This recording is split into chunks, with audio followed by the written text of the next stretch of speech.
राम मंदिर में घोटाला करने वाले लोग हैं, राम मंदिर की जमीन का चंदा खाने वाले लोग हैं सर। ये लोग 2 करोड़ की जमीन 5 मिनट में 18 करोड़ में बेची सर इन लोगों ने। अरे प्रभु श्री राम के नाम का पैसा खाते हो तुम लोग।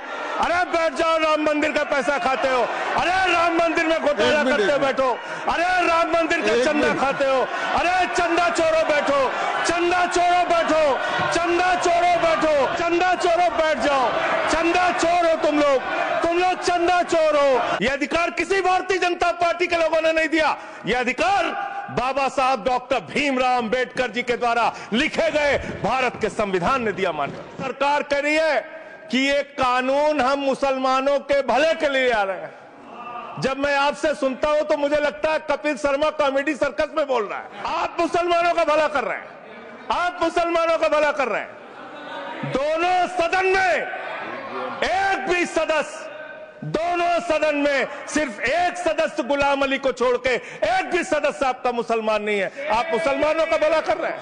पूरी सरकार में एक मंत्री आपका मुसलमान नहीं है, आप मुसलमानों का भला कर रहे हैं। धार्मिक संपत्तियों को यह बिल कब्जा करने की नापाक कोशिश है। इस बिल पर न हिंदू को खुश होना चाहिए, न सिख को खुश होना चाहिए, न ईसाई को खुश होना चाहिए, न जैन को खुश होना चाहिए, न बौद्ध को खुश होना चाहिए, क्योंकि नंबर सबका आएगा।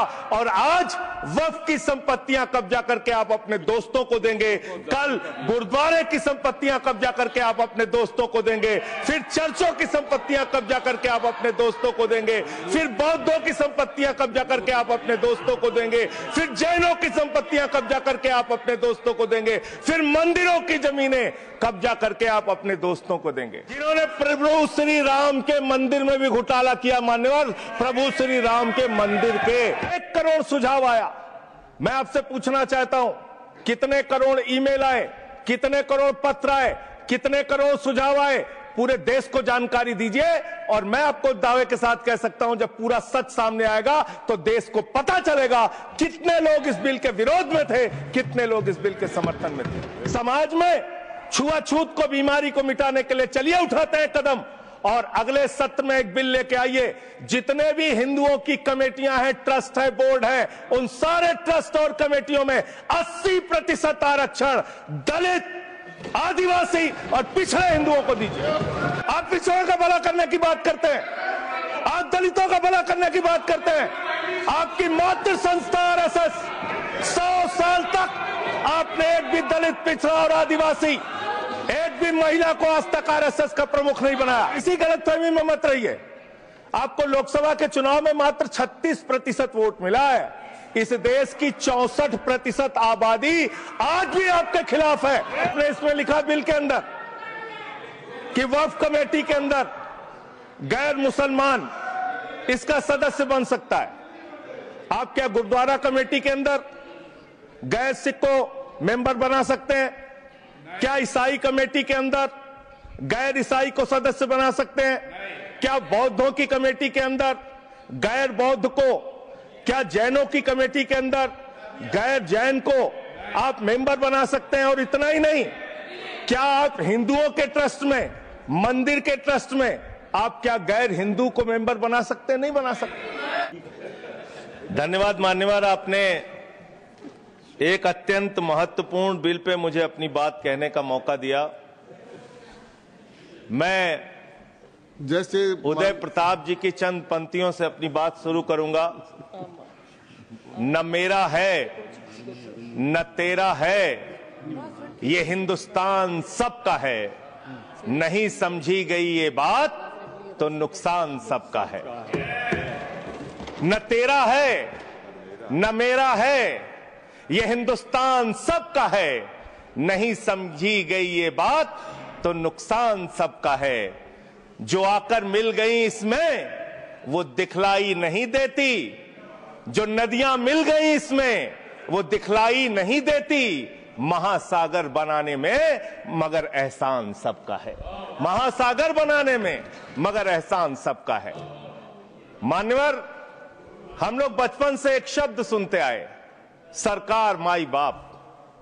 सरकार माई बाप यानी कि जो सरकार होती है वो लोगों की माई बाप होती है। मां की तरह ख्याल रखती है, पिता की तरह ख्याल रखती है। लेकिन अगर कोई सरकार अपने बच्चों को उसका गला घोटने पे उतारू हो जाए तो वो फिर सरकार निष्पक्ष सरकार नहीं है, नहीं है मान्यवर। वो सौतेली मां है, वो सौतेली मां है, उसका व्यवहार सौतेला है। और आज आप जो काम कर रहे हैं इस बिल के माध्यम से, आप बाबा साहब डॉक्टर भीमराव अंबेडकर जी के द्वारा लिखे गए संविधान की हत्या कर रहे हैं। और ये बात मैं इसलिए कह रहा हूं कि बाबा साहब डॉक्टर भीमराव अंबेडकर जी ने संविधान की धारा 26 में लिखा, धार्मिक मामलों के प्रबंधन की स्वतंत्रता, धार्मिक एवं धर्मार्थ उद्देश्यों के लिए संस्थाओं की स्थापना एवं रखरखाव करना, धर्म के मामलों में अपने स्वयं के मामलों का प्रबंधन करना, चल एवं अचल संपत्ति का स्वामित्व एवं अधिग्रहण करना तथा ऐसी संपत्ति का कानून के अनुसार प्रशासन करना। यह अधिकार आपने नहीं दिया, यह अधिकार किसी भारतीय जनता पार्टी के लोगों ने नहीं दिया। यह अधिकार बाबा साहब डॉक्टर भीमराव अंबेडकर जी के द्वारा लिखे गए भारत के संविधान ने दिया मानकर, और आप उस संवैधानिक अधिकार को छीन रहे हैं एक गैर संवैधानिक बिल लाके। क्या क्या लिखा इस कानून के अंदर आपने, किस तरीके से आपने इस संविधान की हत्या करने का काम किया। आप बड़ी बड़ी बातें कर रहे हैं। यह सरकार कह रही है कि ये कानून हम मुसलमानों के भले के लिए आ रहे हैं। जब मैं आपसे सुनता हूं तो मुझे लगता है कपिल शर्मा कॉमेडी सर्कस में बोल रहा है।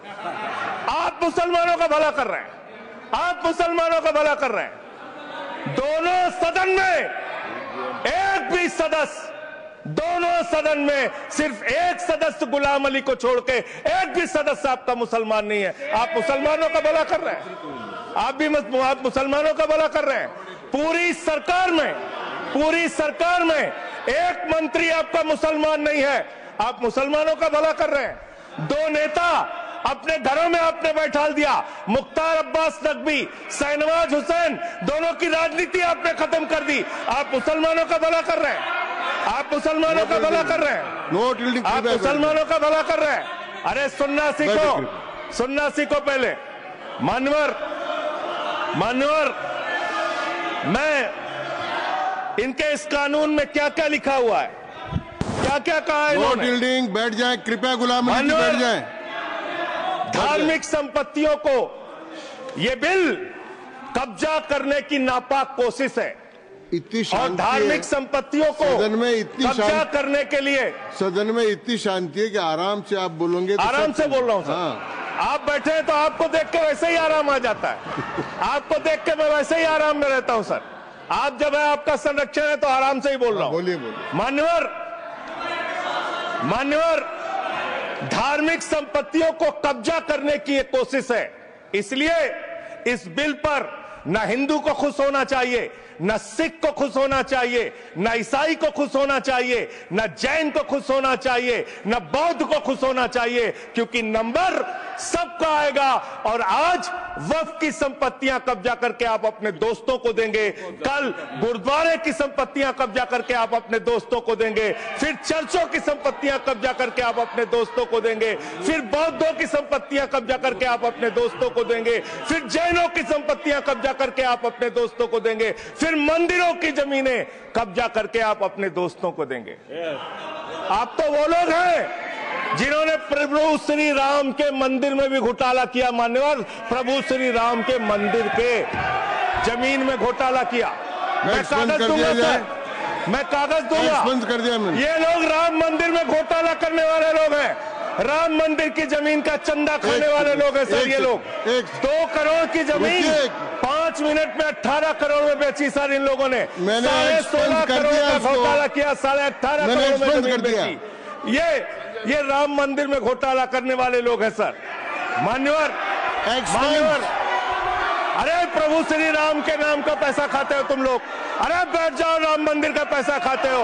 अरे राम मंदिर में घोटाला करते हो, बैठो। अरे राम मंदिर का चंदा खाते हो। अरे चंदा चोरो बैठो, चंदा चोरो बैठो, चंदा चोरो बैठो, बैठो चंदा चोरो, चंदा चोरो बैठ जाओ। चंदा चोरो तुम लोग चंदा चोरो, चंदा चोरो तुम लोग, चंदा चोरो, चंदा चोरो, चंदा चोरो बैठो, 1 मिनट को प्लीज। चंदा चोरो बैठो। सभापति महोदय, अगर आपने कहा कि इससे आप पिछड़े मुसलमानों का भला करने जा रहे हैं, सुनने में बहुत अच्छा लगता है कि आप पिछड़े मुसलमानों का भला करने जा रहे हैं। आपने इसमें कहा कि आप महिलाओं का भला करने जा रहे हैं, सुनने में बहुत अच्छा लगता है कि आप महिलाओं का भला करने जा रहे हैं। लेकिन ये सरकार, और यहां पे इस समय मंत्री जी नहीं है, मैं उनसे पूछना चाहता हूं, आप देश को और सदन को गलत जानकारी क्यों दे रहे हैं? माननीय 2013 के वक्फ बिल में जो भारतीय जनता पार्टी की सहमति और सहयोग से पास हुआ, उसमें भी महिलाओं के लिए आरक्षण था। मना कर दीजिए कि नहीं था, मना करिए कि हम गलत बोल रहे हैं। माननीय मंत्री जी ने कहा 1 करोड़ सुझाव आया। मैं आपसे पूछना चाहता हूं, कितने करोड़ ईमेल आए, कितने करोड़ पत्र आए, कितने करोड़ सुझाव आए, पूरे देश को जानकारी दीजिए। और मैं आपको दावे के साथ कह सकता हूं, जब पूरा सच सामने आएगा तो देश को पता चलेगा कितने लोग इस बिल के विरोध में थे, कितने लोग इस बिल के समर्थन में थे। मैं जेपीसी का सदस्य था मनवर, मैं कह रहा हूं आपसे लाइए। और आप पिछड़े मुसलमानों का भला करना चाहते हैं, मैं आपसे हाथ जोड़कर निवेदन करता हूं, विनती करता हूं, और हमारे जो मित्र उधर भी हैं, अगर आप मेरी बात से सहमत हैं तो समर्थन करना। समाज में छुआछूत को, बीमारी को मिटाने के लिए चलिए उठाते हैं कदम, और अगले सत्र में एक बिल लेके आइए। जितने भी हिंदुओं की कमेटियां हैं, ट्रस्ट है, बोर्ड है, उन सारे ट्रस्ट और कमेटियों में 80% आरक्षण दलित, आदिवासी और पिछड़े हिंदुओं को दीजिए। मैं समर्थन करूंगा आपका, माला पहनाऊंगा आपको। आप पिछड़ों का भला करने की बात करते हैं, आप दलितों का भला करने की बात करते हैं। आपकी मातृ संस्था आरएसएस 100 साल तक आपने एक भी दलित, पिछड़ा और आदिवासी, एक भी महिला को आज तक आरएसएस का प्रमुख नहीं बनाया। आप दलितों और पिछड़ों और आदिवासियों की आरएसएस के बारे में भला करने की बात करते हैं। माननीय इस बिल में क्या लिखा है? आप जो भी बातें इस विधेयक के अलावा बोलेंगे, उन सब को मैं एक्सप्लेन करूंगा। क्या सत्य नहीं है? क्या ये सच नहीं है? सर मेरा टाइम रोका जाए। और सर बिल के बारे में बात करते हैं। माननीय मंत्री जी ने कहा आज आप इस बिल को पास कर रहे हैं, आज आपका सीना चौड़ा हो रहा है, आपको लग रहा है एक धर्म के अधिकार को आप छीन रहे हैं। नहीं, कल को आप सभी धर्मों की धार्मिक संपत्तियां छीन के आप अपने दोस्तों का देने का काम करेंगे। मैं फिर इसको दोहरा रहा हूं और फिर इसको कह रहा हूं कि आप ये करेंगे, धार्मिक संपत्तियों के कब्जा करने का काम करेंगे। और किसी गलतफहमी में मत रहिए। आपको लोकसभा के चुनाव में मात्र 36% वोट मिला है। इस देश की 64% आबादी आज भी आपके खिलाफ है, आज भी आपके खिलाफ खड़ी है। किसी गलतफहमी में मत रहिए। बड़ी बड़ी सत्ता उखड़ गई और चली गई। मान्यवर, आपने इसमें लिखा बिल के अंदर कि वक्फ कमेटी के अंदर गैर मुसलमान इसका सदस्य बन सकता है। आप क्या गुरुद्वारा कमेटी के अंदर गैर सिख को मेंबर बना सकते हैं? क्या ईसाई कमेटी के अंदर गैर ईसाई को सदस्य बना सकते हैं? क्या बौद्धों की कमेटी के अंदर गैर बौद्ध को, क्या जैनों की कमेटी के अंदर गैर जैन को आप मेंबर बना सकते हैं? और इतना ही नहीं, क्या आप हिंदुओं के ट्रस्ट में, मंदिर के ट्रस्ट में आप क्या गैर हिंदू को मेंबर बना सकते हैं? नहीं बना सकते, नहीं बना सकते। आप एक झूठ फैला रहे हैं देश भर में, देश भर में झूठ फैला रहे हैं। आप कह रहे हैं ये मैं पढ़ रहा हूं राम मंदिर का, सर, राम मंदिर ट्रस्ट। झूठ शब्द असंसिद्धि है, जो असंसिद्धि शब्द उनको निकाल दीजिए। सत्य से परे, सत्य से परे। सर ये प्रभु श्री राम के मंदिर का ट्रस्ट, मैं इसका समर्थन करता हूं। नहीं, आप इस सर मैं इसका समर्थन कर रहा हूं। ये सब्जेक्ट नहीं है सर, समर्थन कर रहा हूं। सुन तो लीजिए, आप कहे से नहीं सुनूंगा। डिस्ट्रिक्ट मजिस्ट्रेट प्रोसीडिंग में नहीं आएगा। सर मेरी बात तो बिल्कुल नहीं आएगा। सर मेरी बात सुन लीजिए। घनश्याम जी प्लीज, चेयरमैन साहब, district magistrate of Ayodhya will be ex officio trustee who will be A practicing Hindu if the DM is not Hindu, then additional district magistrate will be an ex officio member of the trust. हम इसका समर्थन करते हैं sir. Hindu धर्म के trust में हिंदू को member होना चाहिए, आपने लिखा, हम इसका समर्थन करते हैं। लेकिन आप दूसरे धर्मों के ऊपर कह रहे हैं। कल को आप गुरुद्वारा कमेटियों में कहेंगे सिख नहीं दूसरे धर्म के लोग इसमें आएंगे, कल को आप जैन कमेटियों में घुसड़ेंगे, बौद्धों की कमेटियों में घुसड़ेंगे। ये बात गलत है, ये पूरी तरीके से गलत है। और आज पूरे देश को आप बताइए, मान्यवर, पूरे देश को आप बताइए, 2009 में आपने अपना घोषणा पत्र जारी किया था, मैनिफेस्टो। ये मैनिफेस्टो आपका लेके आया हूं, ये तो आपका डॉक्यूमेंट है, मेरे घर नहीं बना। इस मैनिफेस्टो में लिखा है इन्होंने कि 2009 के मैनिफेस्टो में लिखा है कि वक्फ की जमीनों पर जो अवैध कब्जे हुए हैं, के.आर. रहमान की कमेटी की रिपोर्ट के हिसाब से हम मुस्लिम धर्म गुरुओं के साथ बातचीत करके उसको खाली कराने का काम करेंगे। कितना दोहरा चरित्र है आपका। आपने कहा वक्फ की जमीनों को खाली कराने का काम करेंगे जिसपे कोई और कब्जा कर रखा है। मान्यवर, एक और बात, सुप्रीम कोर्ट के अंदर आप कह रहे हो कागज चाहिए, कागज चाहिए। मंत्री जी ने कहा कागज चाहिए। मंत्री जी, आपको कागज की बहुत जरूरत होती है, कागज आपको चाहिए। आपकी सरकार ने 2020 में, ये पूरे देश को देखना चाहिए, पूरे देश को सर, 2020 में मैं जेपीसी का मेंबर था, ये कागज वहां मिला हमें। 2020 में सुप्रीम कोर्ट में, सर आप, मेरी बात नहीं आ रही सर मेरी बात नहीं आ रही। 2020 में मान्यवर, इस भारत की सरकार ने, मोदी जी की सरकार ने शपथ पत्र दिया सुप्रीम कोर्ट में। से क्या लिखा हुआ है? 99% वक्फ की संपत्तियां डिजिटाइज हो चुकी हैं। मुख्तार अब्बास नकवी साहब आपके मंत्री थे, उनका बयान है 100% वक्फ की संपत्तियां डिजिटाइज हो चुकी हैं।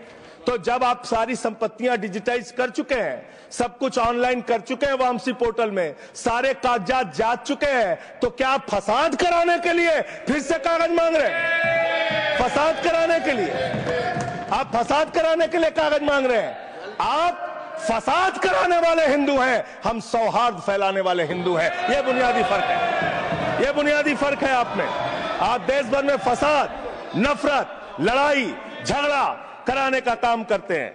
मान्यवर, मैं अंत में आप लोगों से सिर्फ एक ही बात कहना चाहता हूं कि आज सच्चर कमेटी की रिपोर्ट की बात कही गई और कहा गया 12,000 करोड़ की आमदनी हो सकती थी। एक सुझाव मैं पूरे सदन की तरफ से इस सरकार को देना चाहता हूं। 12,000 करोड़ की आमदनी की चिंता है वक्फ की, करोड़ों मुसलमानों की चिंता है आपको। एक अपने दोस्त को पकड़ के लाइए, नीरव मोदी को 20,000 करोड़ वसूलिए, 12,000 करोड़ वक्फ को दीजिए, 8,000 करोड़ अपने पास रखिए। 8,000 करोड़ का आपको मुनाफा होगा, 12,000 करोड़ वक्फ को दे दीजिए, करोड़ों मुसलमानों का भला हो जाएगा। मान्यवर, अंतिम बात कह के आपने कहा सच्चर कमेटी की रिपोर्ट से 12,000 करोड़ की आमदनी की बात कही गई है। अर्ध सत्य मत बोलिए, पूरा सत्य बोला कीजिए। सुविधाजनक सत्य मत बोलिए, पूरा सच बोला कीजिए। मंत्री जी, इसमें लिखा हुआ है सच्चर कमेटी की रिपोर्ट में कि भारत की सरकार ने, राज्यों की सरकार ने अलग अलग राज्यों में, अलग अलग जगहों पे 365 वक्फ की संपत्तियां कब्जा कर रखी हैं। आप उसके बारे में नहीं बताते, आप अर्धसत्य बोलते हैं। मैं तो जेपीसी का मेंबर रहा हूं, मुझे सब पता है। तो इसलिए मान्यवर, आप फैला रहे हैं झूठ, ट्रिब्यूनल के फैसले, बस खत्म सर, खत्म। असत्य, सत्य से परे मान्यवर, सत्य से परे मान्यवर। ट्रिब्यूनल के लिए आप कह रहे हैं उसको अपील नहीं की जा सकती। हाई कोर्ट का फैसला ट्रिब्यूनल के फैसले के खिलाफ आया है, सुप्रीम कोर्ट का फैसला ट्रिब्यूनल के फैसले के खिलाफ आया है। आपने कहा 5 साल का प्रैक्टिसिंग मुस्लिम होना चाहिए। कैसे प्रैक्टिसिंग मुस्लिम तय करेंगे सर? आप क्या मुसलमानों के घर में सीसीटीवी का कैमरा लगाएंगे? कौन नमाज पढ़ रहा है, कौन नमाज नहीं पढ़ रहा है, कौन मुसलमान है, कौन मुसलमान नहीं है? आपने मान्यवर ऐसे प्रावधान इसमें रखे हैं जो बड़े अजीब हैं, जो अपने आप में ये बताते हैं कि आपकी मंशा सिर्फ देश में झगड़ा कराने की है, नफरत फैलाने की है, फसाद कराने की है। आपकी मंशा कहीं भी मुसलमानों का या किसी वर्ग का भला करने की नहीं है। बस एक अंतिम बात कह के अपनी बात समाप्त करूंगा। ये काम आपने देश के अंदर बहुत अच्छा शुरू कर दिया। आप एक काम करते हैं, देखो मुसलमानों को ठीक कर रहा हूं, दूसरी तरफ महंगाई बढ़ रही है, नुकसान हिंदुओं का। 94 लाख करोड़ रुपए शेयर बाजार में डूब रहा है, नुकसान हिंदुओं का। 11 लाख बच्चे स्कूलों से बाहर निकल गए, नुकसान हिंदुओं का। तो मुसलमानों को ठीक करने के नाम पर आप नुकसान देश के करोड़ों हिंदुओं का भी कर रहे हैं। इसलिए ये सब बातें करके देश में आप नफरत फैला के ये सब झगड़े फसाद के काम मत कीजिए। और अंत में आपसे एक ही बात कहना चाहता हूं, अभी भी वो मौका है इस बिल को जो गैर संवैधानिक है, जो बाबा साहब के संविधान के खिलाफ है, इसको वापस लीजिए। धन्यवाद।